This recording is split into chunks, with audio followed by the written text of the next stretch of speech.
Bonjour, bienvenue à la Bleuetière Les Delisles. Mon nom est Ghislaine Delisle et j'exploite avec mon mari Normand depuis 32 ans cette grande bleuetière de 5500 plants.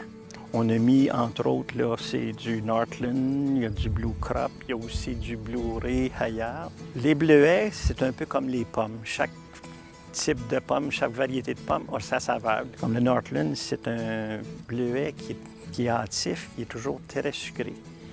On a les bleuets plus gros comme le Blue Crop ici et le Blue Ray qui est à peu près de la même famille. Le Blue Ray il est sensiblement un petit peu acidulé comparé au Blue Crop, puis ça fait une différence. Dans les autres variétés, j'ai le Rang Cocasse, que lui, c'est un bleuet très rustique. Donc, il se compare bien au bleuet du Sauvage ou du lac Saint-Jean du point de vue grosseur, et il est très noir et puis il a un petit goût piquant un peu, un goût de poivre blanc. Le bleuet encorymbe, c'est un plant où c'est la forme de la grappe qu'on appelle encorymbe. Et puis, ces types de bleuets-là, ça vient essentiellement de cultivars qui ont été développés par l'Université du Michigan. Fait que tous ces plants-là peuvent bien supporter nos hivers en autant qu'ils ne sont pas excessivement froids. Le cycle de travail dans une bleuetière de bleuets encorymbe commence tôt au printemps, dès le mois d'avril. Lorsqu'à un moment donné, il n'y a plus de neige au pied des plants, c'est là qu'on peut commencer à tailler les plants.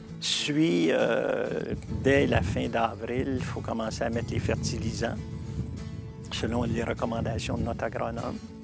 Et puis, commencer à travailler sur le désherbage. Pour protéger les bleuets contre les oiseaux, bien, on met le filet. Puis arrive le début de la récolte. Là, c'est d'accueillir les gens et puis s'assurer qu'on cueille bien dans la bleuetière. Le bleuet demande peu d'engrais, mais quand même a besoin d'un sol acide et avec beaucoup de matière organique.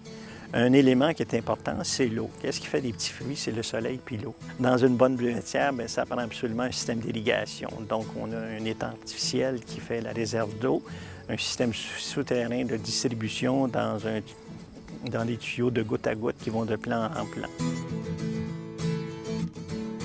La Route bleue comprend 27 entreprises des producteurs membres du Club Conseil du Corrèze. Le Club Conseil, a été formé par une entente entre le MAPAC et l'UPA pour avoir des organismes où les producteurs décident quels sont les besoins en support technique qu'ils ont et de s'engager en groupe des agronomes qui conseillent. Entre autres, des aires de pique-nique, des aires de jeu, des places pour prendre de l'air, aussi lesquels qui ont de l'autocueillette, lesquels qui ont du bleuet déjà cueilli et des produits transformés ou d'autres services tels que restauration ou encore des goûters sur place.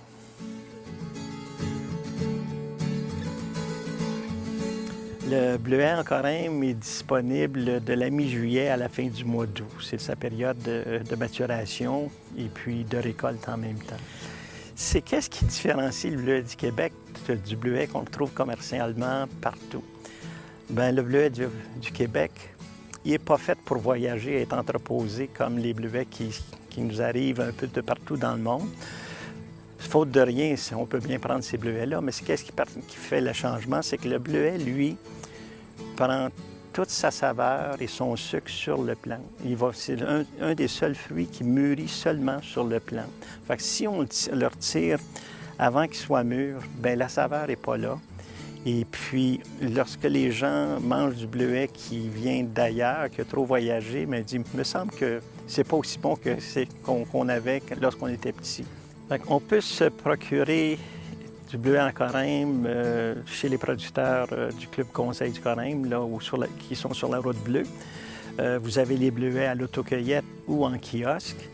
On trouve aussi les bleuets disponibles chez certains épiciers ou qui en achètent des producteurs de leur région.